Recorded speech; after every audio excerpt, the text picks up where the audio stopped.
Talofa lava, this is Pacific Waves from RNZ Pacific. I'm Susana Suisuki. Coming up, New Zealand's Foreign Minister departs for the Pacific. Also, you shouldn't be doing that. You're a girl. When are you going to settle down? You should be focusing on family planning. Pacific women gather in Fiji to address issues.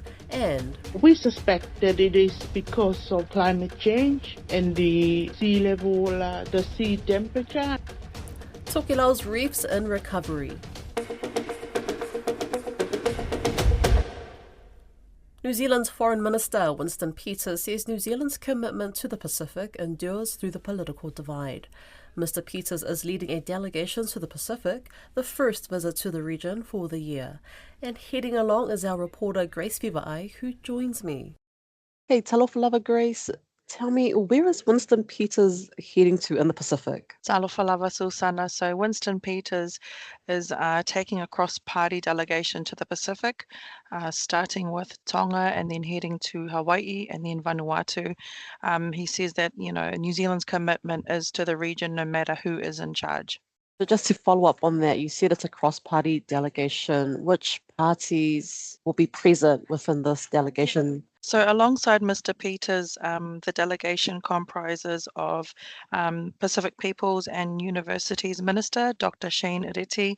We've also got the Climate Change and Energy Minister, Simon Watts, as well as the Courts Minister, Nicole McKee.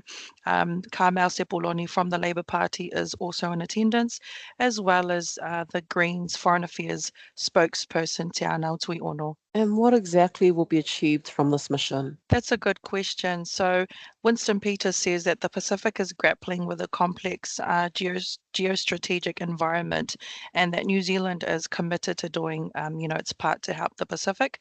And so I guess, it's all about ensuring that mutually beneficial cooperation between the two countries and in the Pacific region. Now, 3 weeks ago, Winston Peters was in Washington where he met Marco Rubio.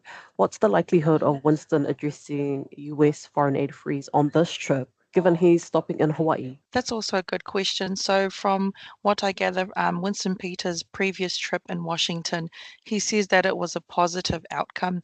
And so hopefully with this trip, I guess when we are in Hawaii, we can kind of tell if this would be a positive outcome as well.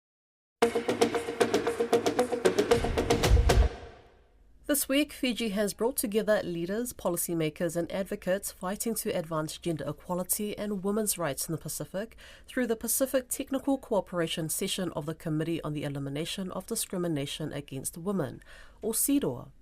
Speaking to Pacific Waves from Fiji was Samoan Youth Ambassador and electrical engineer Luna Rosa Lumitusi Ape. I began by asking her, what is CEDAW? Okay, Talofa, Susana, good to see you again. So CEDAW is actually the Convention of Elimination of All Forms of Discrimination Against Women, CEDAW, and it's an international treaty that was adopted by the United Nations back in 1979. This treaty actually aims to protect women and ensure that gender equality is being addressed and discriminatory practices and policies are actually put in place to protect women and young girls.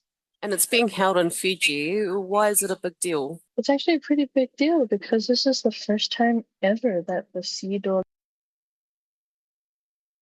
Okay, Talofa, Susana, good to see you again. So CEDAW is actually the Convention of Elimination of All Forms of Discrimination Against Women, CEDAW, and it's an international treaty that was adopted by the United Nations back in 1979.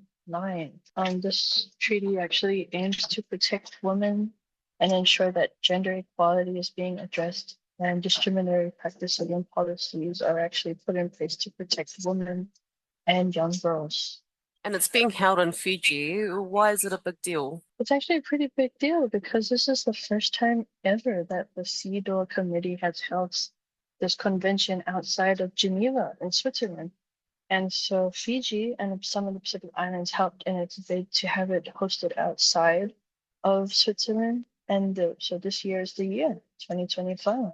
So, how did you get involved in this session? So my involvement in this session comes from my role as a youth advocate, as well as a woman in men-dominated spaces and working fields, as well as it's basically a part of a lot of my voluntary work.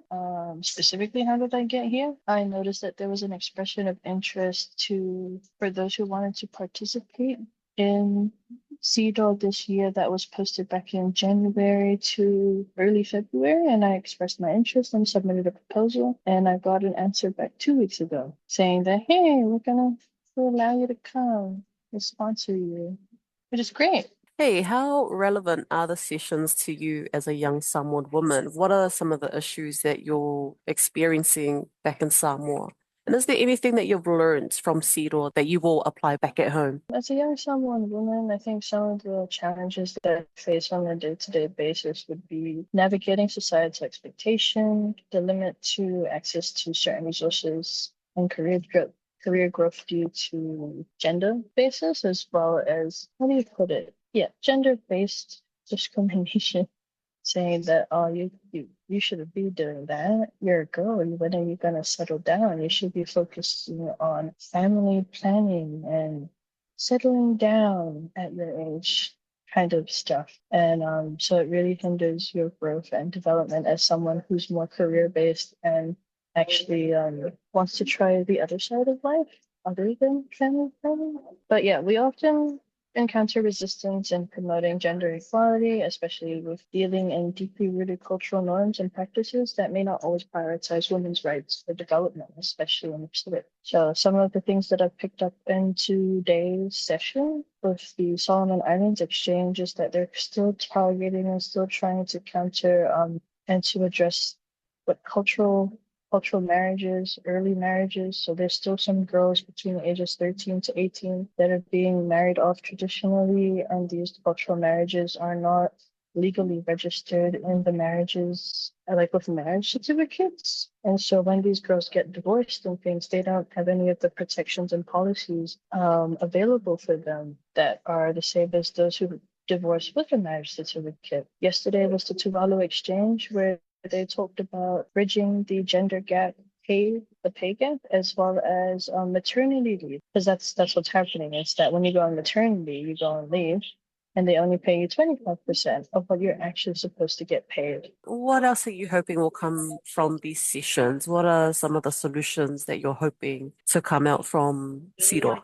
Well, I'm really hoping that these sessions will come out with stronger commitments, but not just like paper written down commitments, but things that can be like actionable steps to address the unique challenges that are faced by Pacific women, especially in terms of education, economic empowerment, and leadership in those spaces. I also hope it leads to like the creation of policies within the technical workforce where we are trying to improve the percentage of women working in TVET spaces, engineering, STEM, etc. And so this would protect the women working in these men-dominated spaces, especially with really odd hours, like what's happening in EPC right now in Samoa, where the working teams work in the late hours of the night. And so in the late hours of the night, it's really dangerous for ladies to be working out that late. But if you have a job in that sector, you have no choice but to work. Well, if you think about it in the long run, we are making history here by having CEDAW hosted in Fiji. This is a pivotal moment for the Pacific region because not only do we get to wear our traditional attire comfortably without having to cover it with a blazer, we also get to express our cultural values here and also share our food. And also, it's also a great opportunity to have a bigger delegation from small island nations to attend these great, higher level meetings, because when they're usually held in the European countries, EU, UK, the delegations are only like 1 or 2 people, but this time we get to have like 6 people from Samoa and 50 people from Fiji and 10 people from Tonga. This is amazing. But yeah, really hoping for some more inclusive policies to protect women in the workforce, especially in STEM and TVET, as well as also address the cultural norms that are very harmful for young and adolescent women. Hey, A National Geographic rapid assessment expedition has found Tokelau's coral reefs appear to be recovering following coral bleaching. Tokelau's Natural Resources and Environment Department Director says that is very encouraging news. Asi Basilio says coral bleaching is very common in Tokelau. However, the part that they have given us is very encouraging by saying that there are signs of corals reef recovery. And this is a very encouraging finding for our people. They even reveal that conservation areas appear to be rich in resources, and that is exactly why we have conservation areas, is to make sure that we have areas that are rich in resources. And tell me more about the coral bleaching. Yeah, I mean, coral bleaching is very common here. And we suspect that it is because of climate change and the sea level, the sea temperature is getting warmer. So here in Tokelau, a lot of our schools are having activities where they go out to the reefs and do coral works like coral planting. And because of this coral bleaching, over the past years, and especially with some of our resources like our clams, some of them does not have the inside for the clams, the meat inside are not full like as it was before, and the color has changed for some. So that is suspected to be part and an effect of this coral bleaching. So this is we pride ourselves with our marine resources, and to see the clams changing its form and being affected by the coral bleaching is very concerning for our elders and our village leaders because of sustainability. And they would want to make sure that these resources are maintained and are protected to be in its best form for future generations. And these clams are somewhat of a specialty in Tokelau. When diaspora come home, they want to have some clams. Is that right? Can you tell me a bit more Yes. about how special these clams are?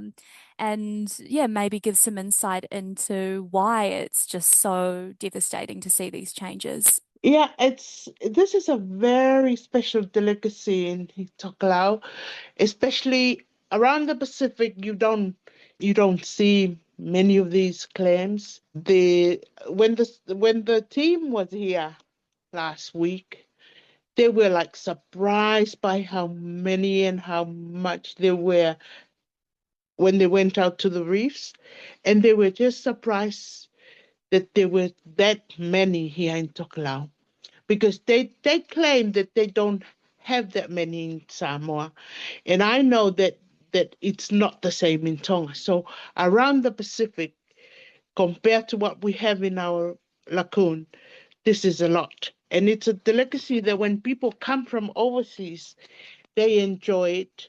And when we host trips like the one last week, we prepare their meals. We make sure that they have clams. We also, because it's conserved during the whole year, the only time we allow people to take them out of Tokelau is between November and February. That's when our students and our visitors come and go. So when they go, they take them. They take them with them, but we limit the amount that they can take. One person can only take 2 liters, 2 liter bottle or 2 kg container of clams.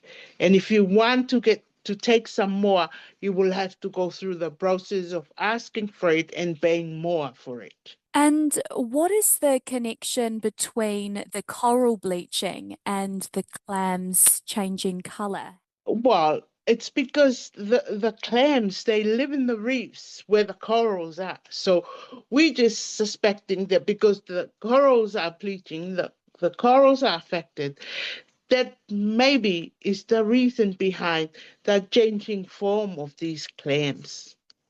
Is this something that maybe the team from National Geographic will be able to help with in terms of the science behind this change?